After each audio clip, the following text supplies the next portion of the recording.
Si usted gusta hasta ahí, también yo podría retomar la transmisión, digamos, con mi presentación y luego cuando ya se suba, enlazamos.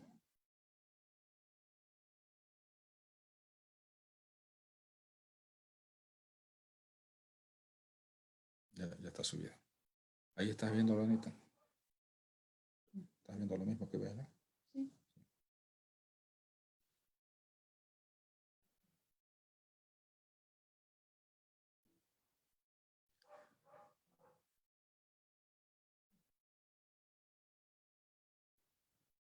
Bueno, estábamos en el inicio prácticamente en la parte introductoria. Si lo podemos colocar la presentación en la cuarta lámina, ahí ya podemos retomar, ¿no? La siguiente. Podemos pasar a la siguiente, está ahí ya.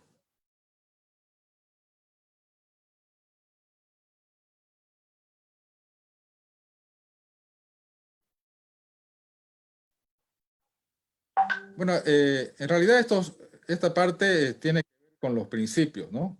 Que tiene el protocolo. Si es que no se reproduce bien, yo los explico desde acá nomás. ¿Sí? No le oigo, Taí. No tengo retorno de usted. Muy bien. Van a disculpar todos y todas, por favor. Vamos a volver a compartir la pantalla para que pueda retomar la exposición el doctor Celso Parada. Disculpen todos, por favor. Vamos a alistar la pantalla para poder compartirla. Un momentito, por favor.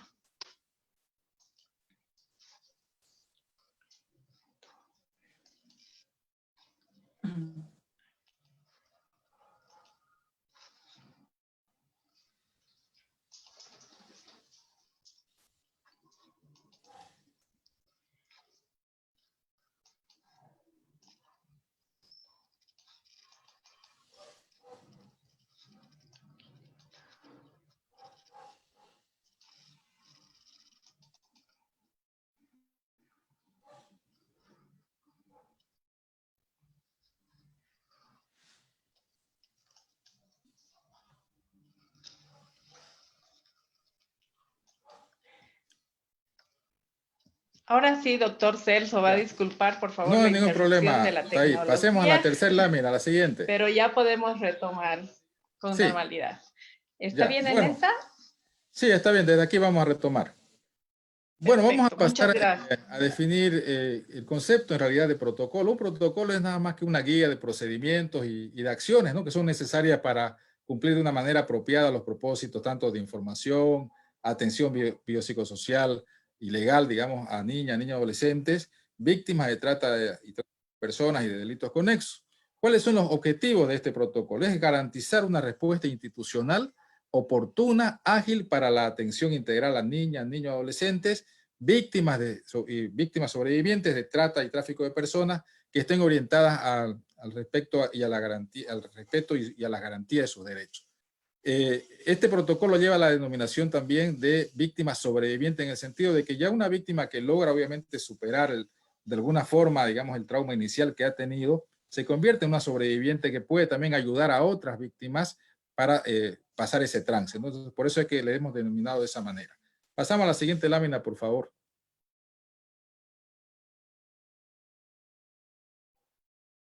Que corran todos los gráficos. Bueno, los principios básicos que tiene el protocolo, ustedes saben, dentro de lo que es la temática de niñez y adolescencia, básicamente es el interés superior del niño, ¿no? De la niña y la adolescente, que todo lo que se haga en este sentido debe beneficiar a niña, niño, adolescente y debe garantizarle la protección de sus derechos de manera prioritaria. Los actores, las víctimas sobrevivientes, que generalmente, mayoritariamente son niñas, niños, adolescentes, son sujetos de derecho. Por tanto, digamos, merecen ser tratados con mucho respeto, con mucha consideración, para brindarles y garantizarles la restitución de sus derechos. La confidencialidad es otro aspecto importante, donde todo lo que se pueda revelar, digamos, en una entrevista psicológica, en la atención que se brinda, digamos, a una víctima, es algo que debe conservarse dentro, digamos, de la esfera del trabajo profesional que hacen las terapeutas y no debe, digamos, revelarse de tal manera que se provoque en la víctima una revictimización. Simplemente nosotros, cuando nos requieren de manera formal, ya sea algún juez o algún fiscal, para ellos fundamentar de alguna mejor manera, digamos, una acusación o un procesamiento de los agresores, informamos no sobre contenidos de fondo, digamos, de lo que ha sido la terapia, sino en el sentido más que todo de los efectos traumáticos que ha tenido la víctima que ha sufrido, digamos, algún tipo de agresión. Y se informa obviamente que se le ha estado brindando las terapias de acuerdo a la intervención y la metodología que nosotros tenemos en el programa CEPAD. La no revictimización es otro principio, digamos, muy importante que se respeta, obviamente, y para eso es el protocolo, justamente para evitar la revictimización de la víctima.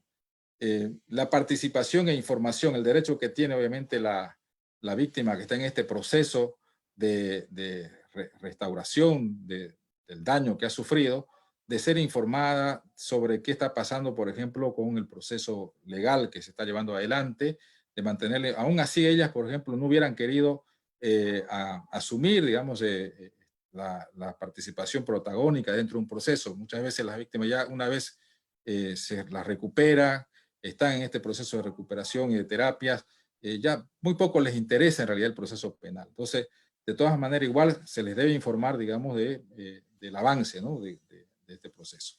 El abordaje integral también que se debe hacer desde todas las áreas, ¿no? En este caso, del área de salud, psicológica, legal, del trabajo social.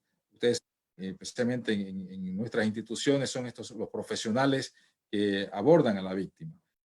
La protección ante el riesgo, ante el peligro inminente que pueda tener una víctima que muchas veces es, digamos, perseguida después de ser recuperada o rescatada por los tentáculos que tienen las redes de tratantes para poder ser otra vez recobrada, digamos, ¿no? Entonces, en este sentido brindamos mucha confidencialidad y protección a la víctima que se le está brindando terapias para evitar que ésta pueda, digamos, ser recuperada por los tratantes para sus fines. Y la celeridad que se brinda en lo que es el servicio y la terapia a la víctima es también algo que a nosotros nos preocupa mucho. Estamos coordinando permanentemente tanto con la División de Trata, la Defensoría, de tal manera que de manera inmediata nos pongan en conocimiento del rescate de una víctima para que nosotros podamos intervenir y no esperar que pasen varios meses después de que se ha aperturado el proceso y se está en marcha, digamos, en el proceso, para que recién, mediante requerimiento, el Ministerio Público nos las derive. O sea, estamos tratando de que esa derivación sea prácticamente de manera automática, ¿no? Una víctima recuperada debe inmediatamente ser intervenida y debe recibir las terapias que brindamos del programa CEPAD. Pasamos a la siguiente lámina, por favor, Otay. La siguiente diapositiva.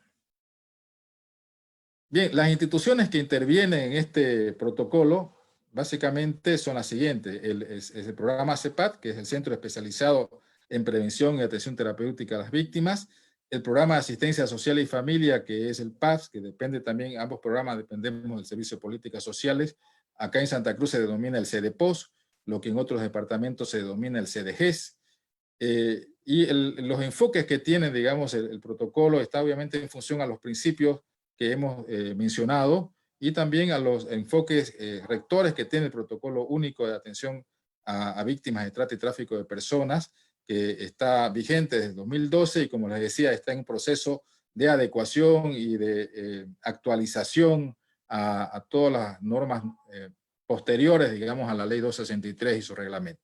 Entonces, también nos enfocamos en los mismos enfoques rectores que tiene este protocolo único. Por eso decía, no estamos sustituyéndolo, simplemente es un protocolo que complementa al protocolo único en el nivel departamental.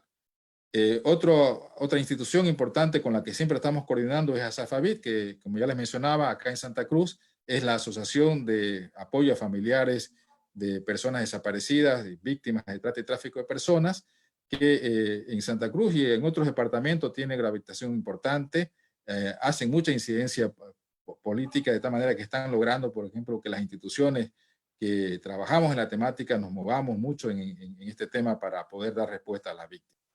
Y la FEBAT, que es la Fiscalía Especializada en Atención a Víctimas Priorizadas, que depende del Ministerio Público, donde también interactúa la Defensoría de Niñas y Adolescencia acá en Santa Cruz, ¿no?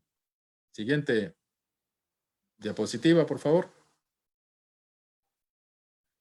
Bueno, acá un poco retomamos a las instituciones involucradas en el abordaje, a las cuales se suman los juzgados públicos de niñez y adolescencia, la División Trata y Tráfico de Personas y los fiscales de trata y tráfico que trabajan, digamos, en la Fiscalía Especializada de Víctimas de Atención Prioritaria que depende del Ministerio Público. Vamos a la siguiente, que es casi similar a la anterior. Pasamos a la siguiente diapositiva. Bueno, es como lo que saltó ahorita, digamos, era más que todo una ruta así de atención que nosotros tenemos con las funciones que tiene cada institución. Este protocolo en realidad está orientado a niñas, niños, adolescentes, básicamente, que son menores de 18 años, pero muy excepcionalmente también nosotros, desde el programa CEPAD, por la problemática de la trata y tráfico de personas que no discrimina en edades y en población vulnerable, las mujeres también son atendidas, aún así superen la edad de 18 años, que es la edad hasta donde atendemos en el CEPAD, y coordinamos también la atención en los casos que se requieran apoyo de la Dirección de Género, o en el supuesto caso de que se necesite, digamos, el acogimiento de una víctima mujer mayor de 18 años, coordinamos también con los centros de atención de violencia aquí en Santa Cruz, que son dos, el que tiene la gobernación y otro que tiene el municipio, para poder acogerla transitoriamente, digamos, mientras se le brinda la protección requerida a la víctima que supera esta edad. También hombres mayores de 18 años, en los casos especialmente de explotación laboral, brindamos apoyo desde el programa CEPAD para esta población, personas con discapacidad, personas de la diversidad sexual, que también muchas de ellas son víctimas de violencia y de violencia sexual y violencia sexual comercial. Entonces también el protocolo se aplica para estas poblaciones. Pasemos a la siguiente, por favor. La siguiente diapositiva. Bueno, las instituciones destinatarias, digamos, de este protocolo con las que se debe articular todo el abordaje y la intervención, mencionamos ya anteriormente la componente trata y tráfico del programa CEPAD, que depende del CDPOS, Programa de Asistencia Social y Familia, servidores públicos en general, de instituciones que están relacionadas con el Consejo Departamental contra la Trata y Tráfico de Personas, personal de instituciones privadas, personal de centros de acogimientos, que en Santa Cruz funcionan la mayoría de ellos por administración delegadas, personal de instituciones privadas sin fines de lucro que están trabajando en la temática de lucha contra la trata y tráfico de personas, como otras organizaciones no gubernamentales. La siguiente.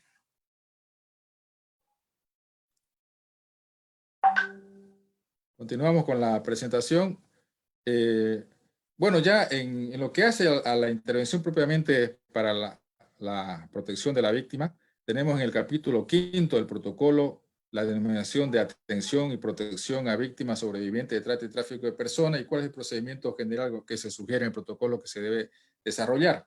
Desde el momento de la detección, identificación, la derivación a las instancias de atención de víctimas, un poquito antes, ahí. Se resume, digamos, este procedimiento en la siguiente fase, ¿no? Uno es la identificación de la víctima, que como sabemos, luego de haber sido más o menos detectada por otras instituciones, una víctima, ya la identificación de manera formal y legal tiene que hacer a las instancias que tienen que ver con el proceso. En este caso, tiene que ser necesariamente personal de policía, de la División de Tráfico, o el personal del Ministerio Público, los fiscales que hacen la identificación ya formal de la calidad de víctima de una persona dentro de un proceso. La coordinación interinstitucional, que es muy importante para poder brindar una respuesta inmediata y rápida para la protección de la víctima. La primera entrevista que se hace a la víctima, que debe ser una entrevista en la que no se necesite posteriormente repetir para evitar la revictimización de esa víctima. Muchas veces, por ejemplo, nosotros, antes de hacer ya nuestra intervención para la terapia a la víctima, revisamos las entrevistas que ella ha tenido en la Defensoría de la Niñez y Adolescencia, para, con esos informes psicológicos, sociales, ver qué aspectos, digamos, se conocen de la víctima para no volver otra vez a indagar sobre esos aspectos y evitar que esta víctima vuelva a recordar lo que le pasó, ¿no? También es importante la valoración de riesgo, ¿no? O sea, toda víctima que se rescata de esta problemática, la trata y tráfico de personas, siempre está en riesgo y hay que ver los aspectos, digamos, de garantizarle su seguridad, la protección de la víctima a través de las instancias que corresponden, pero también ver el tema de valorar de salud, porque muchas veces estas víctimas vienen con algún problema de enfermedades de transmisión sexual, si es que han estado siendo explotadas, por ejemplo, en el comercio sexual, o vienen muy desnutridas, entonces requieren obviamente de una intervención inmediata y prioritaria, ¿no?, para la protección de su salud. La no revictimización, que como decíamos al principio, es justamente el sentido que tiene este protocolo de evitar que una víctima sea una y otra vez revictimizada a través de la intervención de las instancias públicas que tienen que ver con la protección y la atención y el seguimiento, digamos, en el aspecto legal y la sanción, digamos, a los responsables. El seguimiento también a la recuperación de la víctima es importante, como la atención integral que se debe brindar con el trabajo interdisciplinario de los profesionales que trabajan en una determinada actuación para brindarle, en este caso, por ejemplo, nosotros el programa CEPAD, brindamos la terapia integral que se le da a la víctima para su recuperación, posteriormente su reintegración a su entorno familiar, su entorno social, laboral, educativo, que corresponda de acuerdo a la edad de la víctima. Y también el proceso de la articulación interinstitucional para la referencia y contrarreferencia del seguimiento que se debe hacer a la víctima. Siguiente, por favor. La siguiente diapositiva. Bueno, este es un poquito lo que hablamos antes, la secuencia que sigue el flujo de la intervención para la víctima. Pasamos a la siguiente. Pasamos a ese cuadrito, es reiterativo. Bueno, esto también resume un poco lo que hablamos, ¿no? Que la instancia competente para abrir la investigación y responsabilizarse de la protección de las víctimas, niñas, niños, adolescentes, en este caso viene a ser la que hace la primera actuación del abordaje con la víctima, es generalmente la Defensoría de las Niñas y Adolescencia, porque en todo momento en el que hay un menor de edad involucrado, ya sea como víctima o como actor dentro de una situación, digamos, de un proceso, la policía inmediatamente tiene que poner en conocimiento a la Defensoría de la Niñez y Adolescencia cuando se rescata a una víctima. Es más, debiera también hacerse una intervención cuando se va a rescatar a una víctima donde ya esté participando la Defensoría de Niñez y Adolescencia, en caso de que sean menores de 18 años, y el SLIN, en caso de que sea una víctima mayor de 18 años, para poder, digamos, también brindarle a esta víctima toda la protección. En eso estamos todavía un poco flojos, es decir, las actuaciones en los operativos no son tan integrales. Muchas veces interviene sola la policía, con el apoyo quizás del fiscal, pero no se está logrando, digamos, esa intervención interinstitucional en la que se tenga que planificar, por ejemplo, un operativo, y si hay víctimas, inmediatamente ver dónde se las lleva, dónde se las protege, dónde se las acoge, en caso de que el entorno familiar no les pueda brindar, obviamente, esa seguridad. Luego, cuando ya se ha logrado, obviamente, la detección ya sea por una entidad que trabaja en la temática de protección, inmediatamente también esto debe ponerse en conocimiento de la Defensoría para que sea la Defensoría la que haga la intervención inicial y los informes que se requieren para efectos del proceso, ya sea el informe preliminar, digamos, de psicológico, de trabajo social, que esto ayuda obviamente al proceso mismo dentro de lo que es ya la etapa de investigación preliminar. Y otros grupos claves, ¿no?, que también actúan como agentes de detección son otras instituciones que trabajan en la temática vinculada a la explotación sexual, organizaciones no gubernamentales que prestan servicios a diversos colectivos como las personas migrantes, a personas que están, digamos, en el trabajo sexual, entre comillas, porque no deja de ser una explotación sexual por más que sea la persona la que consienta esa actividad de explotación sexual, y otros colectivos, instituciones que están, digamos, en situación de desprotección y vulnerabilidad. Pasamos a la siguiente, por favor. La siguiente lámina. Bien, ya decíamos que es competencia de la identificación de una víctima. Básicamente es esta instancia que debe identificar si una persona es víctima o no, digamos, de trata, es la policía boliviana, ¿no?, y el Ministerio Público. Entonces, estas instancias son las que deben derivar a las instancias de protección, llámese CEPAD, llámese Programa de Asistencia Social, para canalizar el acogimiento a un centro de acogida, a la Defensoría de Niñez y Adolescencia, debe haber una derivación inmediata, digamos, de la víctima para que esta víctima sea inmediatamente protegida. Cuando la detección se realiza también por alguna entidad, como decíamos anteriormente, vinculadas a la temática, que trabaja con la temática de protección a víctimas de violencia sexual comercial o trata de personas como el CEPAT, también esta instancia debe poner en conocimiento a la instancia de identificación de la víctima para los efectos de apoyar, digamos, el proceso de investigación. Entonces, es de ida y vuelta, ¿no? Muchas veces nosotros requerimos que nos deriven a las víctimas para que brindemos nuestro servicio, pero también nosotros, cuando tomamos conocimiento de que alguien probablemente está siendo víctima de una explotación laboral, sexual, de violencia sexual comercial, también acompañamos a la víctima para que se aperture la denuncia, y aún así la víctima muchas veces no quiere hacer la denuncia. Nosotros ponemos de todas maneras en conocimiento de la policía, de la División de Trata y Tráfico, para que ellos de oficio sean quienes abran el caso y puedan, digamos, iniciar las investigaciones para dar con los responsables. Seguimos a la siguiente, por favor. La siguiente lámina. Bueno, la instancia competente para abrir ya la investigación y responsabilizarse de la protección de niñas, niños y adolescentes, como decíamos anteriormente, es la Defensoría de Niñas y Adolescencia. Y cuando la víctima es mayor de 18 años, aquí intervienen los SLIN, que son los servicios legales integrales municipales que brindan también la protección a la mujer. Y bueno, esto también ya lo dijimos antes, ¿no? Seguimos a la siguiente, por favor.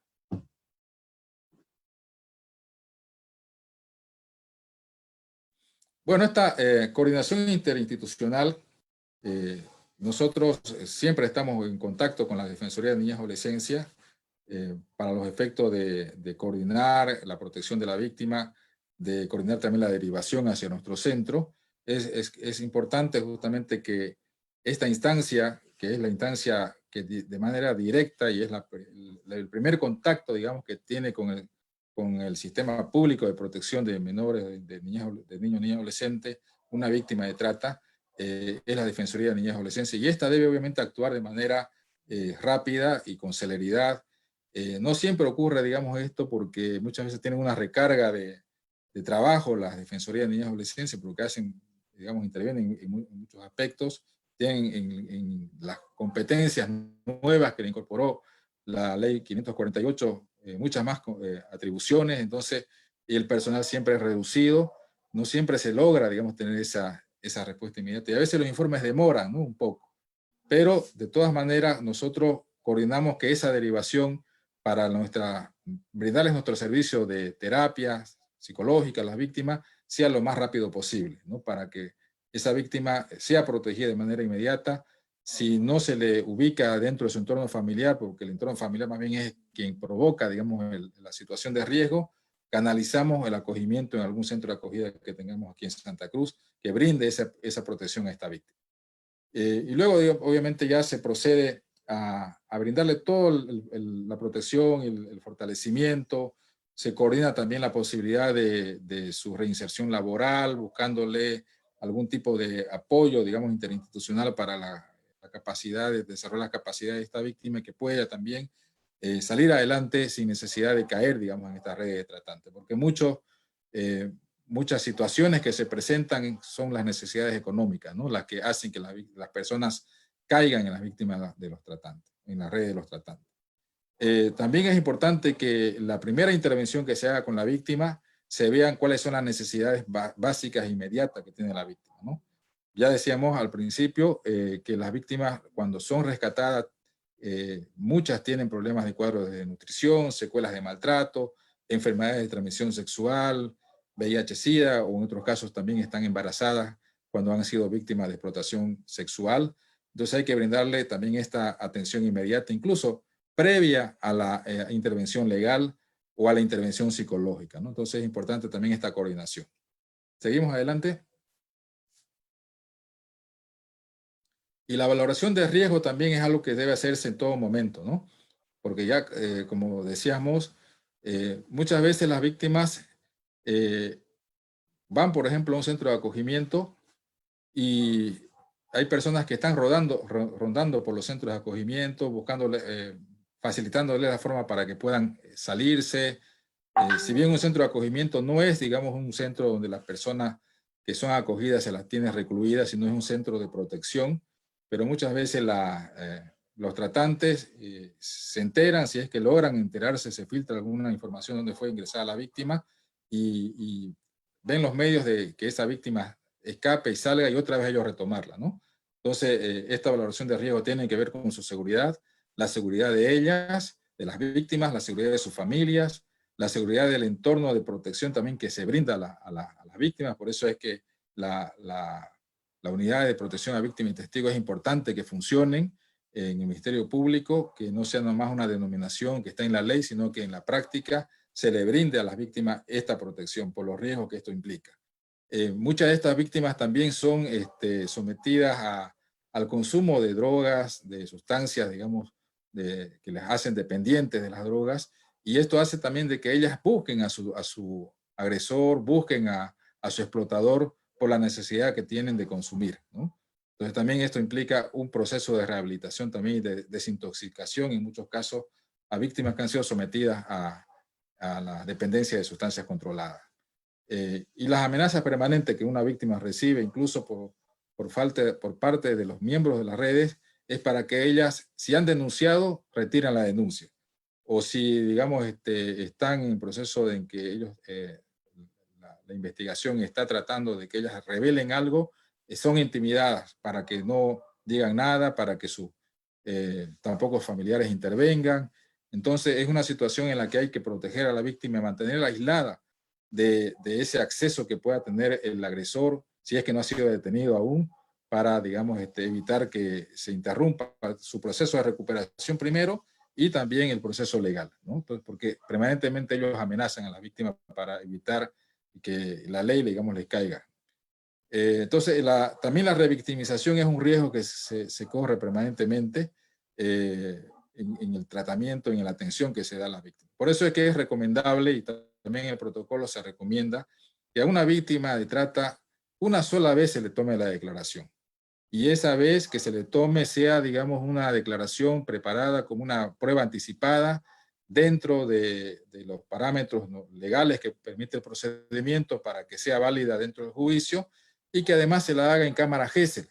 Por eso es que nosotros también en el programa CEPAD estamos implementando una cámara GESEL. Antes de la cuarentena ya estábamos haciendo la construcción, digamos, de todo el ambiente, la habilitación del ambiente, y próximamente ya vamos a retomar la instalación de todo el sistema tecnológico para el funcionamiento de la cámara GESEL dentro del CEPAD, que va a ser también un servicio que va a estar abierto no solamente para las víctimas que nosotros atendemos dentro de lo que es nuestro servicio de atención terapéutica, sino también para el sistema de protección a las víctimas que tenemos aquí en Santa Cruz. Hay algunas otras cámaras GESEL que están en funcionamiento, que sabemos que están siendo usadas, pero a veces se saturan las agendas, digamos, para la utilización de estos sistemas, y entonces va a estar siempre disponible para cuando un fiscal, algún juez requiera, digamos, de una audiencia en la que se necesite este sistema para evitar justamente la revictimización de la víctima de trata y tráfico. Seguimos adelante, por favor. La siguiente lámina. Bueno, las medidas de protección que se brindan a la víctima deben establecer básicamente un acogimiento seguro, brindarle una asistencia material, es decir, de alimentación, de ropa, de seguridad, y también brindarle una atención médica de emergencia en los casos, como decíamos, cuando son rescatadas las víctimas, es lo primero que hay que garantizarle, ¿no? Y esto implica la valoración general del estado de salud de la víctima para poderle después seguir proveyendo toda la asistencia y la atención adecuada dentro de su proceso de recuperación psicoemocional para que pueda superar todo este trance, este trauma que ha sufrido al ser víctima de trata y tráfico de personas. Vamos a la siguiente diapositiva. Bueno, la fase ya de reintegración, luego de que se ha podido garantizar la seguridad de la víctima, se le ha brindado la terapia, es una etapa en que se persigue que esta víctima ya se recupere de manera física y psicológica de lo que ha vivido para que pueda posteriormente reintegrarse, ¿no?, en su entorno social, en su entorno familiar, en su entorno educativo.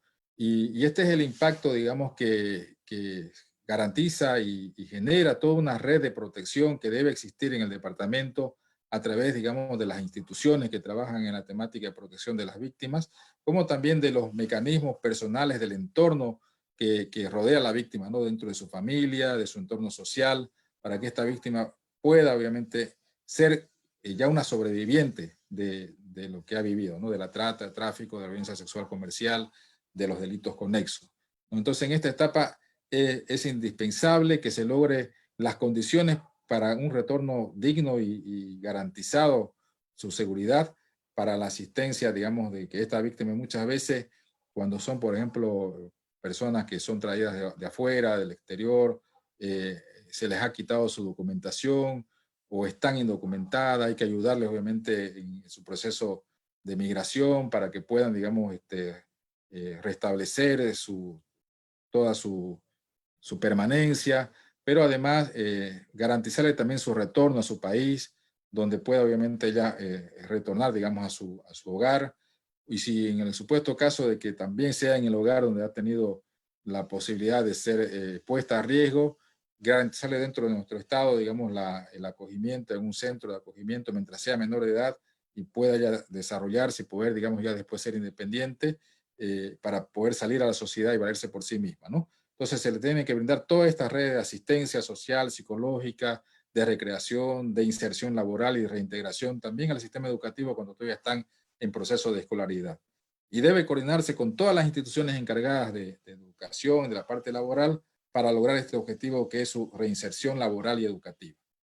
Seguimos a la siguiente, por favor.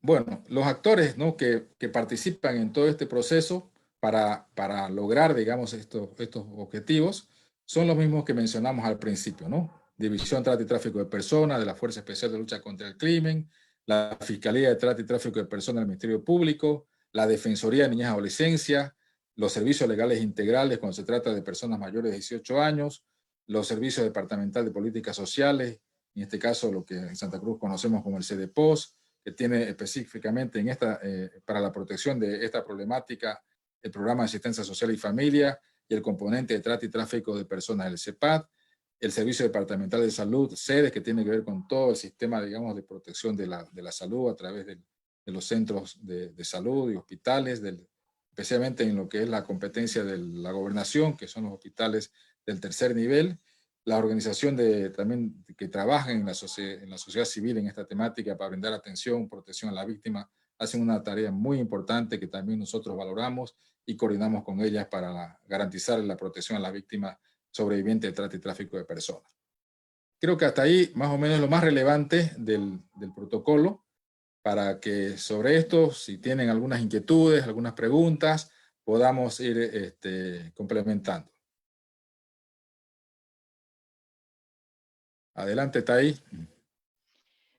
Muchas gracias, doctor Celso Parada. Van a disculpar por todos los problemas técnicos que hemos tenido hoy día, pero el internet está lento y eso no ayuda mucho, ¿no? Entonces, ahora, por favor, después de esta explicación que nos han brindado sobre el protocolo, tienen la palabra para poder realizar preguntas. Quienes están en el Zoom pueden hacerlo a través del chat o también levantando la mano, y quienes nos siguen en Facebook Live también pueden hacer las respectivas preguntas y leeremos los mensajes que realicen, por favor. Hemos visto que esta ruta, este protocolo es bastante semejante, digamos, a la ruta nacional, ¿no? Al protocolo nacional, tiene la misma lógica y está centrado en los actores del departamento y esto ayuda para una mejor comprensión. Por favor, adelante con las preguntas.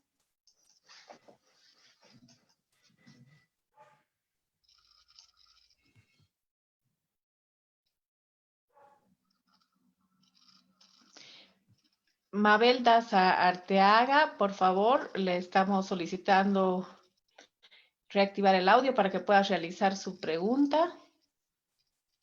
Mabel Daza Arteaga.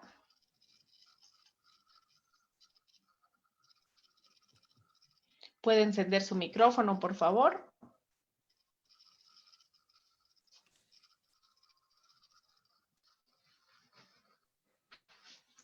Bueno, mientras Mabel Daza Arteaga reinicia su micrófono, vamos a dar la palabra, a ver, un segundito, por favor. A ver. A Lidia Maiser Hurtado, a quien le agradecemos porque ha sido el contacto directo entre la ONG Realidades y el gobierno departamental de Santa Cruz, con ese espíritu de hagamos equipo que tiene Lidia Maiser. Tiene la palabra, por favor, y muchas gracias, un gusto verla por este medio. Gracias, un saludo para todos, un gran abrazo, querida Taí. Agradecerte por este esfuerzo y por todo el trabajo que venís realizando. Quiero preguntarle a Celso, hace mucho tiempo venimos viendo de que hay muchas instituciones que trabajan las diferentes temáticas. Quiero preguntarle si dentro de lo que es el tema de trata y tráfico, tenemos un registro de las instituciones y si cumplen alguna ruta o de la cabeza del sector, si es que hay, digamos, una directriz para cumplir objetivos.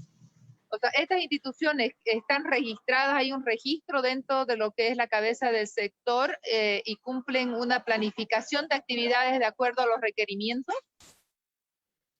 Ya, en realidad, en Santa Cruz hay una red departamental de protección integral a víctimas de violencia sexual, trata y tráfico de personas que está trabajando en esta temática, donde en esta red están aglutinadas, digamos, las instituciones vinculadas a la problemática.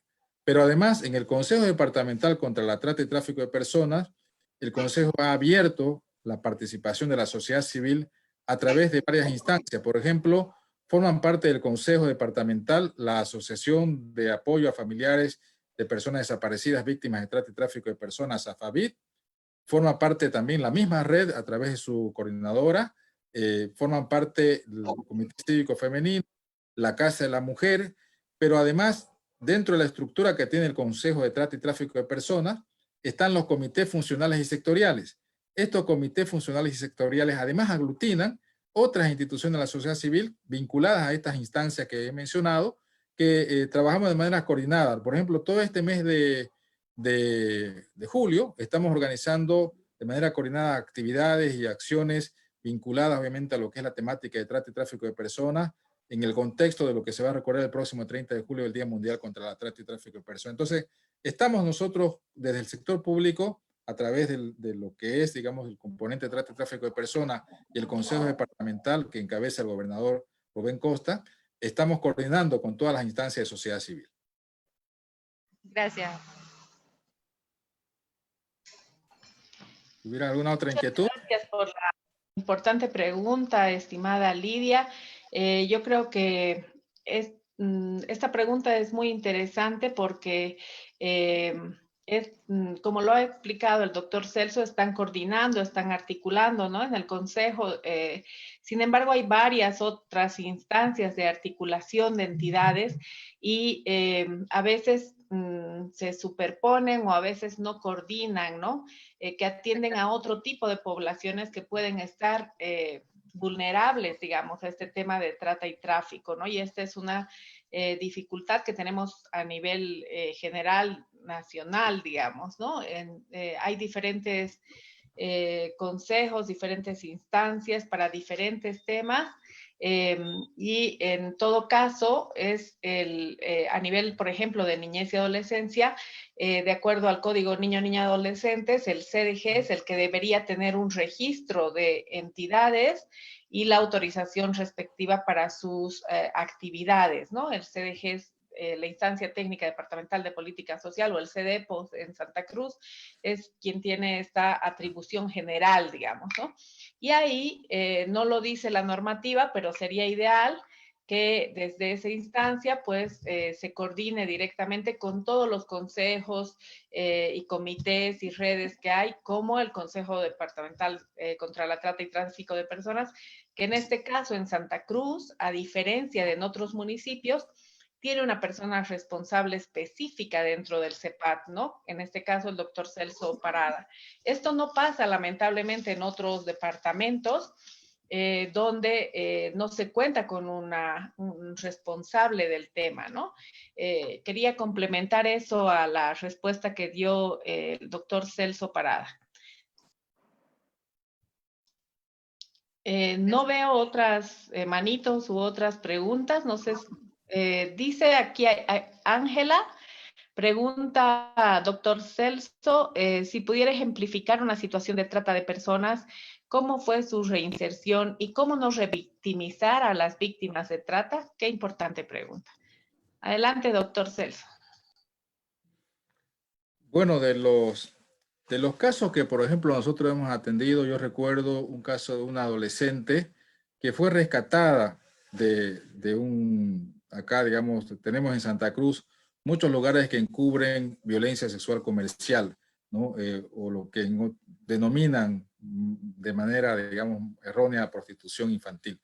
Esta chica, nosotros nos la derivaron de la Fiscalía de Trata, porque había sido obviamente encontrada, era una chica menor de 17 años, encontrada en este lugar, y logró ella, digamos, en su declaración decir que además de ella, en ese lugar habían otras niñas, menores que ella, que estaban también sufriendo explotación sexual comercial. O sea, estaban trabajando, atendiendo un local y expendiendo bebidas alcohólicas, o sea, sirviendo a los clientes, pero además hacían piezas, ¿no? Y estaban forzadas, estaban encerradas ahí en ese lugar para esa actividad. Esta chica tenía problemas de adicción. En el centro de acogimiento donde teníamos que llevarla, en ese momento no la pudieron acoger porque tenían otras niñas menores y nos pidieron que nosotros busquemos la forma de primero ingresarla a un centro de desintoxicación para que luego ya ellos la puedan tener ahí. Entonces la chica pasó, digamos, bueno, no llegó al centro, de ahí directamente volvió con su mamá, ¿no? No pudimos en ese momento brindarle la protección de llevarla a un centro de desintoxicación, y luego esta chica volvió a escaparse, ¿no? Y cuando fue otra vez, o sea, nos buscó a nosotros después de que volvió otra vez a la actividad, dice que la señora donde ella trabajaba la amenazó que si no volvía ahí, que le iba a matar a ella, a su familia, ¿no? Y ya después otra vez que logró ella salirse de ahí, apareció ya embarazada, ¿no? Tenía ya varios meses ya de embarazo, unos 2 meses tendría de embarazo más o menos. Y tenía problemas también con su embarazo, donde prácticamente tuvo un fracaso con el caso.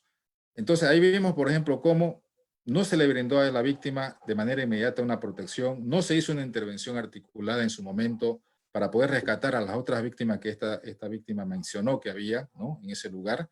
Y eso demuestra que a veces la falta de articulación y de coordinación de las instituciones impide obviamente que la protección sea de manera inmediata. Nosotros, por ejemplo, a esta víctima le íbamos a brindar las terapias que tenemos que brindar como centro, pero después se nos perdió, ¿no? Es decir, no lo ubicamos hasta que ella nos buscó cuando estaba ya con su problema de embarazo, a la cual siempre le brindamos todo el apoyo, digamos, las terapias, pero luego, digamos, ella decidió, o sea, le estábamos haciendo una gestión para ingresarla a un centro de acogimiento de madres adolescentes.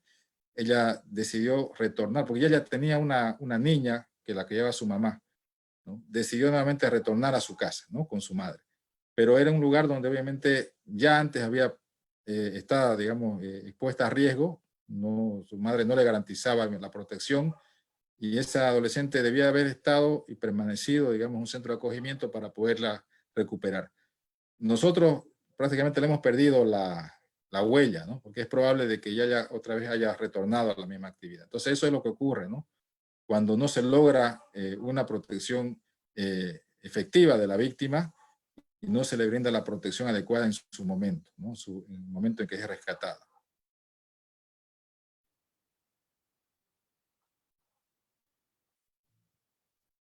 No sé si respondí a la inquietud de la persona que preguntó o algo más quisiera saber. Sí, muchas gracias. Es muy importante este tema de la revictimización por todo lo que ha dicho el doctor Celso, pero además es importante saber que precisamente en la ley 263 es la primera vez que se habla o se define normativamente de forma tan clara la no revictimización de las víctimas, ¿no? Entonces, muchas veces pasa que, por ejemplo, ¿no?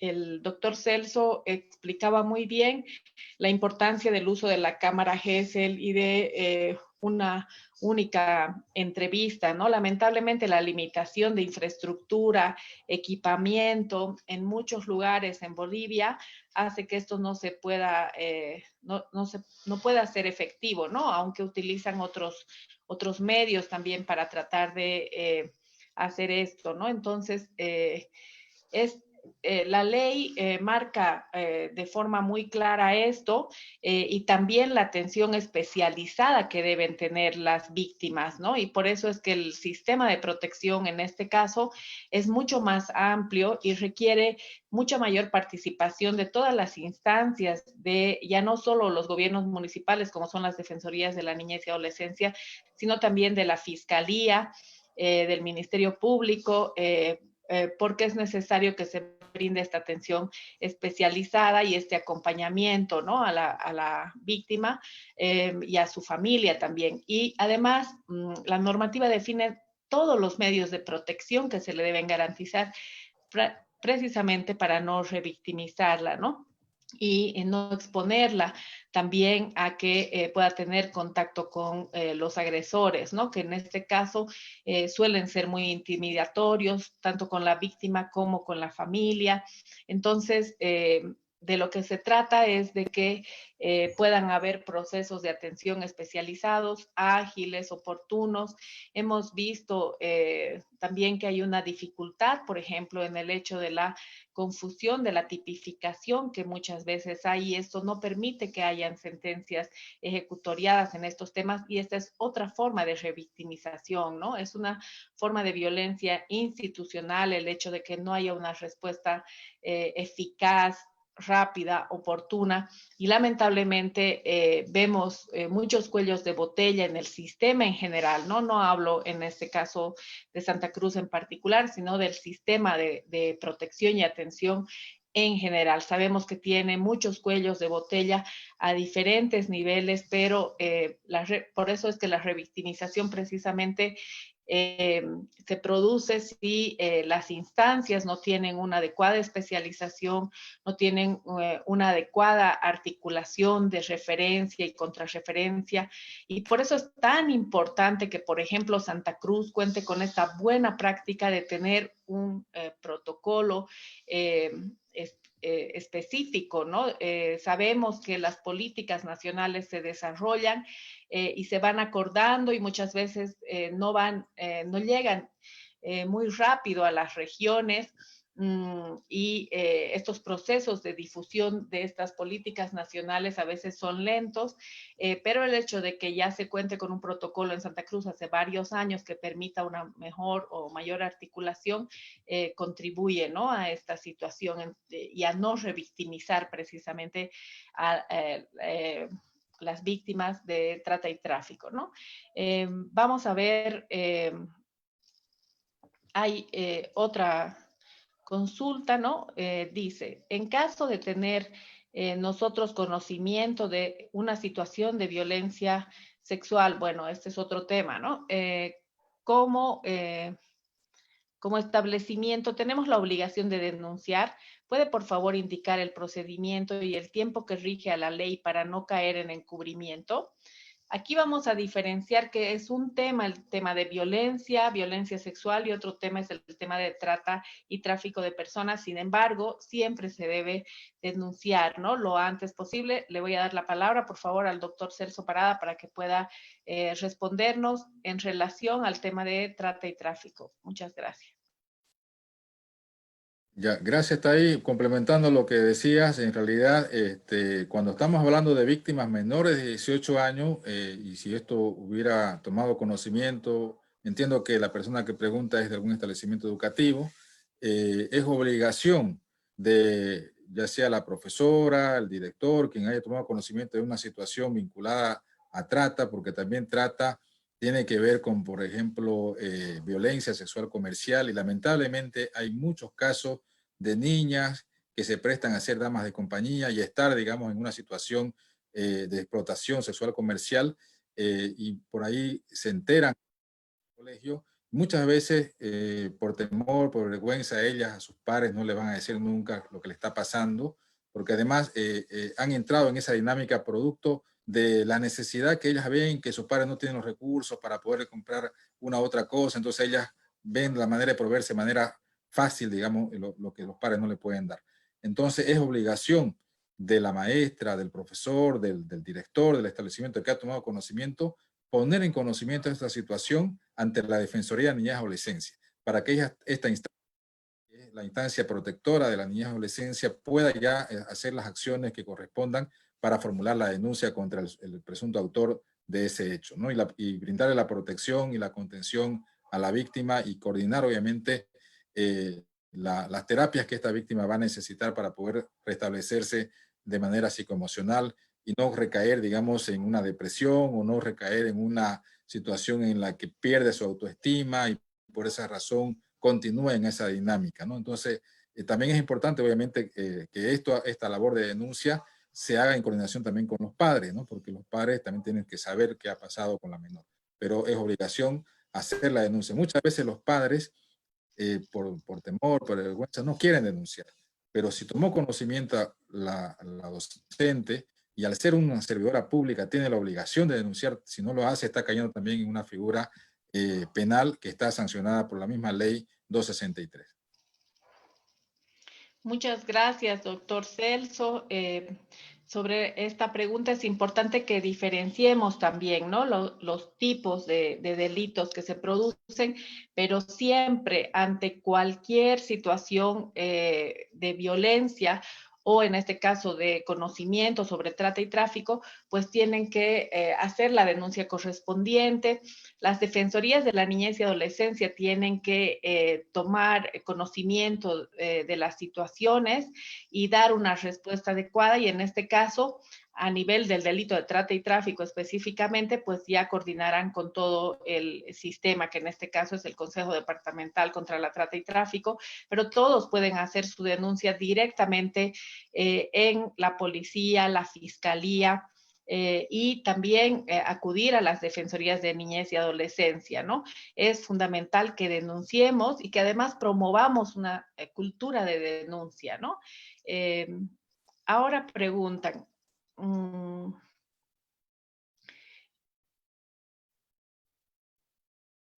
para la reinserción de los acogidos por la trata y tráfico, ¿se lo hace en base a un proyecto de vida?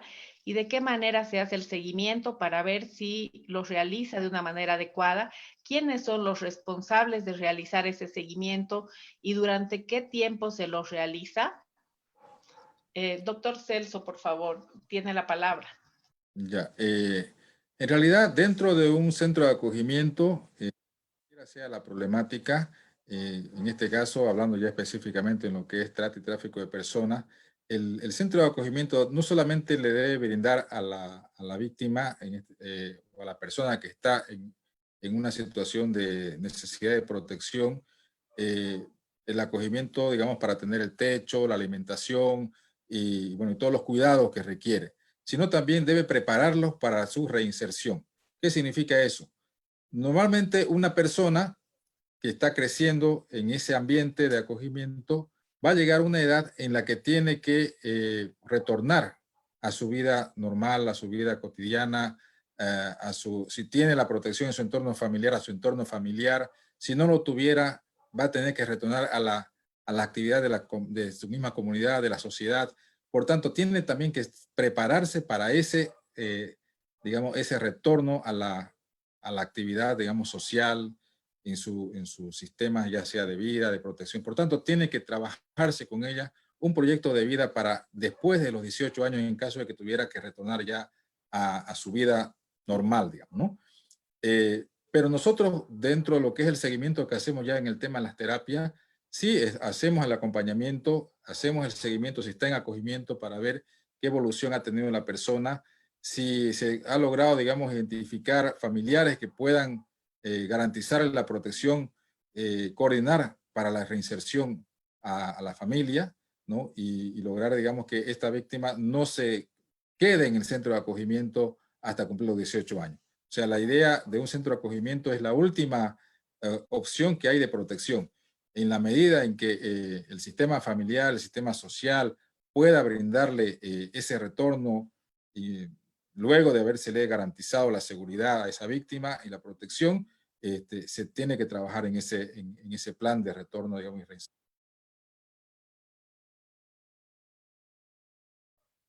Muchas gracias por la pregunta. Complementando lo que manifiesta el doctor Celso, es importante que nosotros sepamos, ¿no?, que desde la fase ya propiamente dicha de atención, cuando se realiza la articulación de referencia y contrarreferencia, el CEPAD, el equipo multidisciplinario del CEPAD, es quien debe apoyar y realizar el plan de reintegración junto con la víctima, ¿no?, para garantizar la reintegración, la recuperación psicológica y el seguimiento, ¿no? Y aquí es importante que las defensorías de la niñez y adolescencia tomen conocimiento de este proceso y hagan también un seguimiento a las acciones, a las actuaciones que están desarrollando desde el equipo multidisciplinario del CEPAD, ¿no?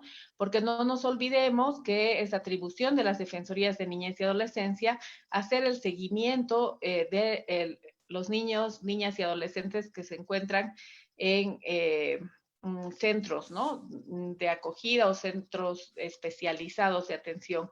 Esto en el caso de menores de 18 años, ¿no? Y cuando son mayores de 18 años, el SLIM es el que tendrá que hacer seguimiento, pero los directos responsables de este plan de reintegración son el equipo interdisciplinario del CEPAD, ¿no?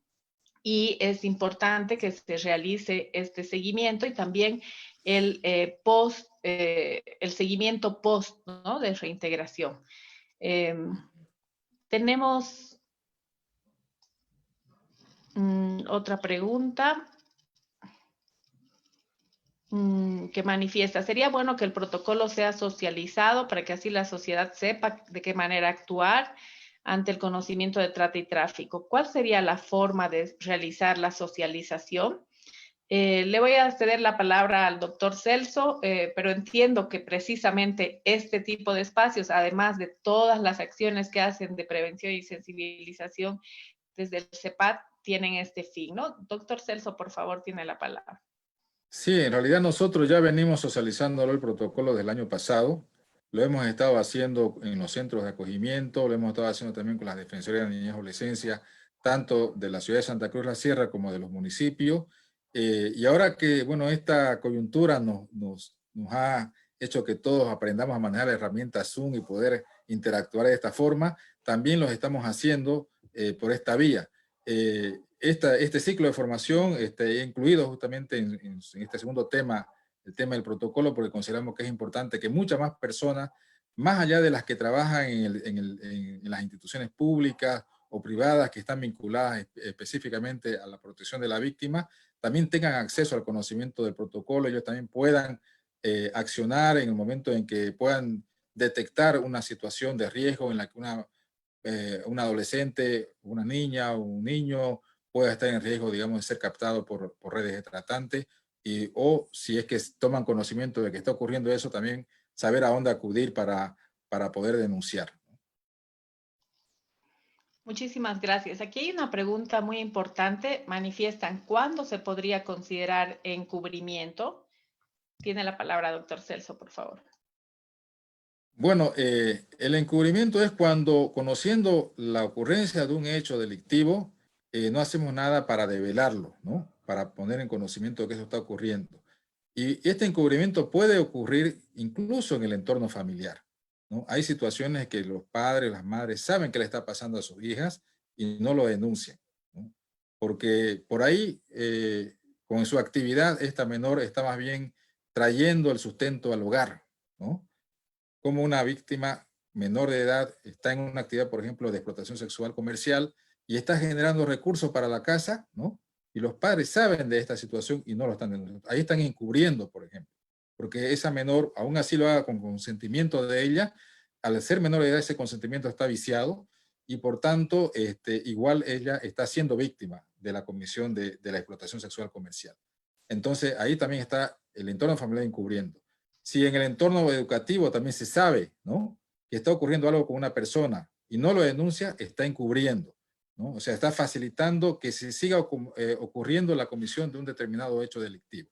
Por eso es importante, en cuanto tomamos conocimiento de que hay una víctima en situación, o una niño o adolescente en situación de riesgo de ser víctima incluso, aún así todavía no estuviera siendo víctima de explotación sexual o laboral o de explotación sexual comercial, es bueno poner en conocimiento de esta situación a las autoridades competentes. Y en el caso de menores de edad, siempre la autoridad competente es la Defensoría de Niñez y Adolescencia, y en caso de que no hubiera esta instancia en el lugar que vivimos, acudir directamente a la policía para poner en conocimiento, digamos, del hecho. Entonces, cuando no hacemos esto, estamos encubriendo. Cuando no denunciamos lo que está pasando a una víctima vulnerable, estamos encubriendo. Y también podemos ser procesados. Muchísimas gracias por la respuesta. Es muy importante entonces que todos y todas tengamos conocimiento de que tenemos el deber constitucional, el deber normativo de denunciar, ¿no? Entonces es fundamental que, reiteramos, se promueva la denuncia en este caso, ¿no? Y nosotros seamos conscientes que debemos denunciar, ¿no? Y los funcionarios públicos también pueden ser sancionados de acuerdo a la normativa vigente si es que no denuncian, ¿no? Hay otra pregunta muy importante dada la coyuntura actual. Muchas gracias, Giovanna Pedraza, por realizar la pregunta. Manifiestan, con esta pandemia que estamos viviendo, ¿cómo se continuará con las terapias de las víctimas que ya estaban asistiendo al CEPAT? Tiene la palabra, por favor, doctor Celso. Bien, justamente nosotros ya estamos retomando nuestras actividades en oficina. Sin embargo, hemos también aprobado un manual de funcionamiento del CEPAT en esta coyuntura del COVID, ¿no? Entonces, las terapias se van a seguir brindando en oficina siempre y cuando la víctima pueda trasladarse hasta nuestro centro, y en el supuesto caso de que no pudiera llegar por alguna razón, también nuestras terapeutas van a brindar las terapias de manera virtual, ¿no? Entonces estamos viendo ese sistema también de llegar, ojalá que la víctima también pueda tener la posibilidades de acceso a la tecnología para poder, digamos, recibir ese tipo de terapia. Entonces estamos viendo también esa vía. Nosotros antes de la cuarentena ya teníamos agendadas, digamos, nuestras terapias para las primeras víctimas que nos derivaron, pero fueron suspendidas justamente por esta situación que ahora ya la estamos retomando. Muchas gracias. Cuán importante, ¿no?, que todas las instancias apliquen medidas de bioseguridad.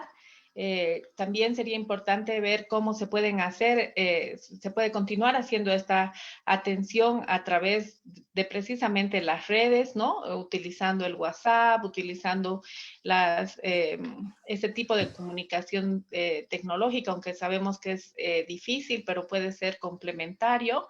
Y cuán importante que se cuenten con estos protocolos de bioseguridad para continuar la atención, ¿no? Porque no se pueden dejar de atender a las víctimas en este caso. Finalmente, la última pregunta que plantean de momento es, además de la reinserción a las víctimas de trata ante la ley, ¿habrá otra forma de reparación integral del daño? Tiene la palabra, por favor, doctor Celso. A ver, procesalmente, la reparación del daño, cuando hablamos, digamos, del daño causado a una víctima y lo que eso ha implicado, posibilidad de que esta víctima pueda generar sus recursos y tenga pérdidas económicas y daños, digamos, económicos por una situación, digamos, de la comisión de un delito, procesalmente debe haber primero una sentencia contra los autores para que la víctima pueda promover un procedimiento que se llama para la reparación del daño, ¿no? Hablando materialmente del daño, ¿no? O de la indemnización por la comisión del delito. Eso establece nuestro procedimiento. Pero nosotros trabajamos con el daño más que todo psicoemocional de la víctima. Entonces nosotros, nuestra actuación alcanza a lograr la recuperación, el restablecimiento psicoemocional de la víctima que ha sufrido un trauma producto de una situación, digamos, de haber sido objeto de una situación de trata o de alguna de las finalidades de la trata o de algunos de los delitos conexos a la trata. Entonces, ya el procedimiento de reparación del daño causado a esa víctima, del daño económico, es un procedimiento legal que se hace después de que se ha logrado una sentencia ejecutoriada contra los autores. No sé si me explico a la persona que preguntó otra forma de reparación del daño.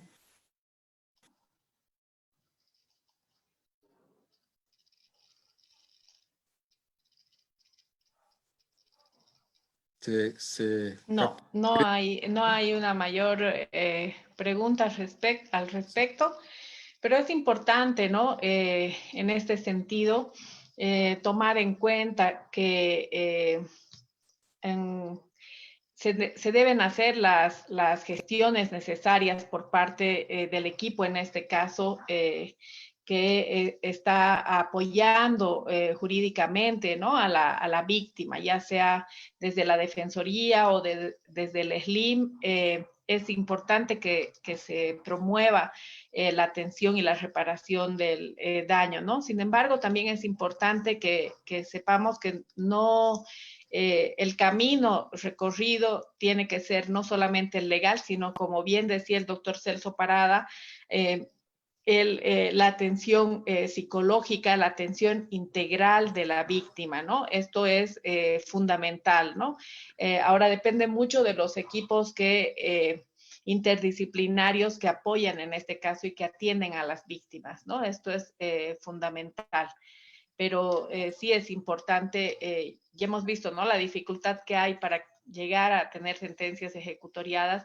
Por esto es fundamental saber que todo el proceso de apoyo se debe realizar desde el primer momento, ¿no? Que se atiende a la víctima, y durante todo el proceso la víctima debe tener un apoyo integral, un apoyo psicológico, un apoyo emocional. Y bueno, ya el doctor Celso dio en este caso una respuesta cabal, ¿no? No hay más preguntas en el Zoom. Sin embargo, estamos revisando en las diferentes páginas en las que hemos compartido la transmisión, donde también hay consultas, ¿no?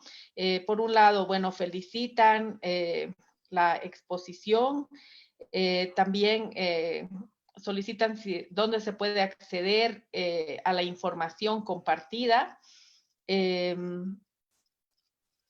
bueno, en realidad no hay mayores preguntas, solo muchas expresiones de felicitación y de lo importante y la excelente conferencia que ha dado el doctor Celso. Y bueno, la importancia de difundir estos temas, ¿no? Vamos a atender una última pregunta que consulta María Eugenia Llaveta. Para los lugares donde no contamos con centros de acogida, ¿qué sucede después de denunciar ante la instancia correspondiente? ¿Cómo se brindaría la protección? Doctor, por favor, tiene la palabra. Bien, en el supuesto de que en el lugar donde se ubica el rescate de la víctima, generalmente en los municipios digamos, de las provincias, que no tuvieran un centro de acogimiento, es importante que esta de protección la hagan las defensas que hay en todos los municipios, se establezca, digamos, si no se puede retornar al entorno familiar a la víctima porque es el entorno familiar que está generando esa situación de riesgo, la coordinación con la oficina nuestra acá en Santa Cruz para poder canalizar la posibilidad de que esa víctima pueda, digamos, ser trasladada a un centro de acogimiento en la ciudad. Entonces, esa es la opción que habría para brindar protección de acogimiento a una víctima que estuviera en un lugar donde no se pudiera contar con un centro de acogida. Muchísimas gracias por la respuesta. Estoy revisando si es que hay más preguntas. Bueno, preguntan si se puede denunciar de manera anónima brindar la misma, y si se brindaría la misma atención que si se denuncia de manera personal, ¿no? Adelante, El- doctor Celso. sí, las denuncias telefónicas anónimas en realidad no son recepcionadas simplemente como un indicio de que algo está pasando para que la policía pueda trabajar. Pero aún así la persona, por ejemplo, va personalmente a la División de Trata y Tráfico de Personas y pone en conocimiento una situación que ella sabe, ella puede pedir reserva de su identidad. Es decir, que no conste dentro, digamos, de la denuncia su nombre, sus datos, porque obviamente tiene temor a represalias.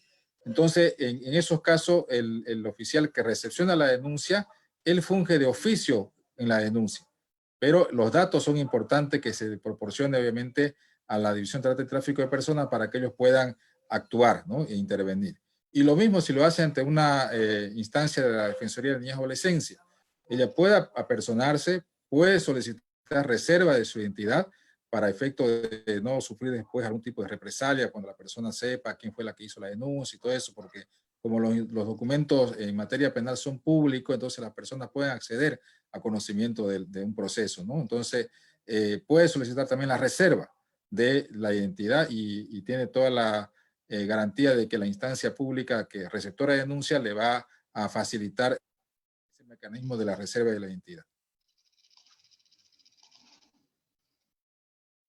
Aquí también es importante manifestar que existe, ¿no?, una unidad de atención a víctimas y testigos, porque en este tipo de casos muchas veces los testigos, quienes denuncian, ¿no?, tienen estos temores precisamente, pero se puede pedir la reserva y se puede tener toda la orientación y apoyo también en este sentido, ¿no? Bueno, todos agradecen la exposición, doctor Celso. Creo que es importante este tipo de espacios, ¿no? Hemos tenido una gran participación tanto en el Zoom como en las redes de la plataforma de investigación y formación especializada, la ONG Realidades Grupo, que son las plataformas a través de las que hemos difundido este espacio. Al que además también van a poder consultar en adelante quienes no hayan podido estar en este horario específico, ¿no? No sé si doctor Celso tiene algo más que quiera acotar, ya para que nos vayamos despidiendo y podamos anunciar también qué vamos a hacer el siguiente miércoles a las 3 de la tarde, que es nuestra siguiente cita, para continuar con este ciclo tan importante desarrollado gracias a la iniciativa del responsable de trata y tráfico del CEPAT, del gobierno departamental de Santa Cruz, con apoyo y coordinación de la ONG Realidades y el PIFE. Doctor Celso, no sé si tiene algunas palabras, por favor, para cerrar antes de que anunciemos qué vamos a hacer la siguiente semana. No, agradecer simplemente a la plataforma, a la Fundación Realidades por también coordinar con nosotros este ciclo de formación y a todos los participantes que están tanto en el Zoom como en el Facebook y en la plataforma y en las redes sociales siguiéndonos. Muchas gracias a todos por estar presentes en esta ocasión.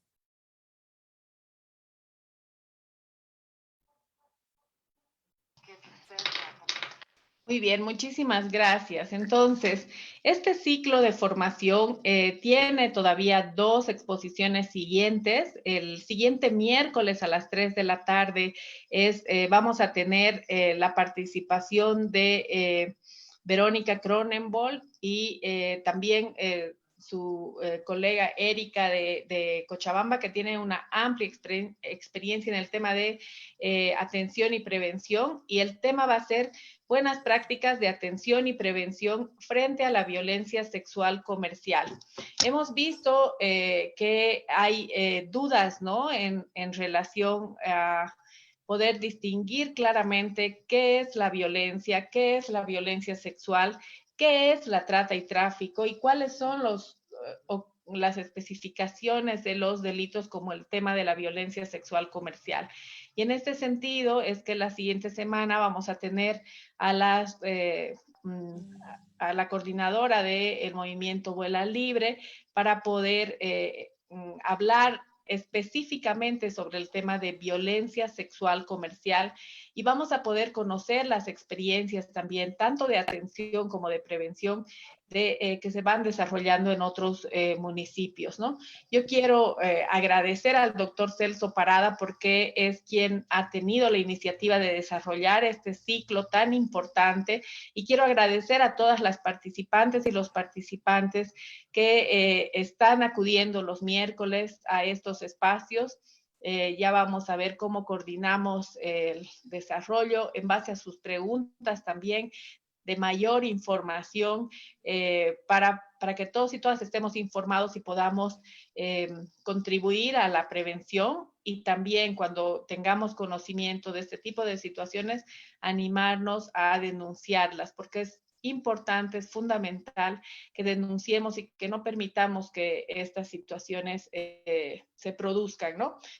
Quiero agradecer y felicitar al gobierno departamental de Santa Cruz por compartir esta importante herramienta con todos y todas. Sabemos que no en todos los municipios y departamentos contamos con un protocolo específico que nos ayuda a coordinar de mejor manera, ¿no? Muchísimas gracias a todos y todas y en especial al doctor Celso Parada por este espacio. Gracias. Los esperamos el siguiente miércoles, por favor. Doctor Celso.